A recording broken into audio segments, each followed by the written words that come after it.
conflict between the New Canaanites and the Whitelegs was finally resolved. The courier's involvement had tipped the scale, shifting the fragile balance of power. Joshua Graham's chilling execution of salt upon wounds seared into their minds. The surviving Whitelegs retreated to the Great Salt Lake, unable to shake the memory of their brutal defeat and the dead horses' savagery in battle. The Whitelegs feared further reprisals. They fled north, out of Utah, into Wyoming. The wilderness was harsh, and the first winter claimed over half the tribe. When spring came, the survivors parted ways in small bands. And so, the Whitelegs died a quiet, ignominious death.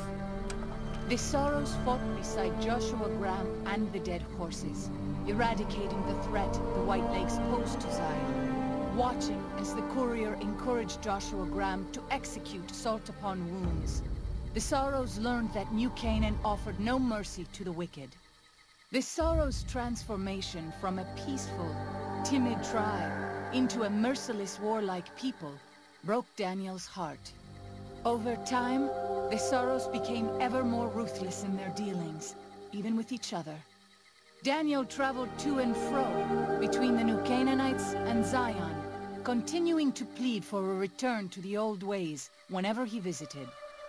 Eventually, the Sorrows grew tired of his bluffing and turned their backs on him. Having helped eradicate the Whitelegs from Zion, the dead horses returned to Dead Horse Point in triumph. They remained neutral toward the Sorrows, but as years went on, there were periods of competitive friction, even violence between the tribes.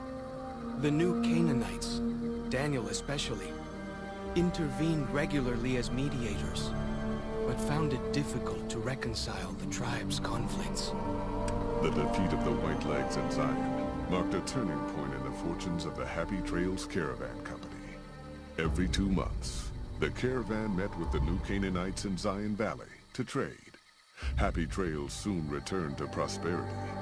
The vigilance of the Sorrows and dead horses in defending southwestern Utah, initially startling to Happy Trails caravans, soon proved a blessing.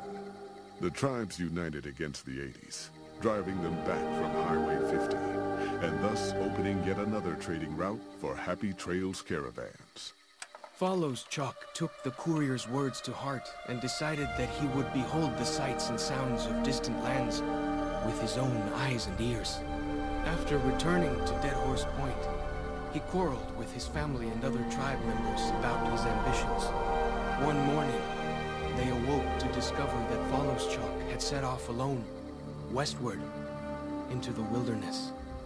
He was never seen again.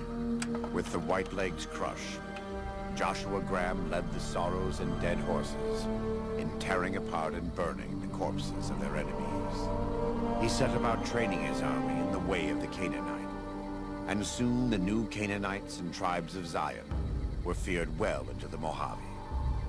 Legends of the Burned Man grew even more depraved and terrifying. For years after the defeat of the Whitelegs, Daniel did his best to minister to the Sorrows' spiritual needs. Try as he might, he could not hold back the tribe's increasing militancy and reverence of Joshua Graham. Demoralized, he returned to his family and Dead Horse Point. His failures haunted him for the rest of his days. And with that, the courier walked out of the history of the tribes of Zion and back to the gathering storm of the Mojave Wasteland.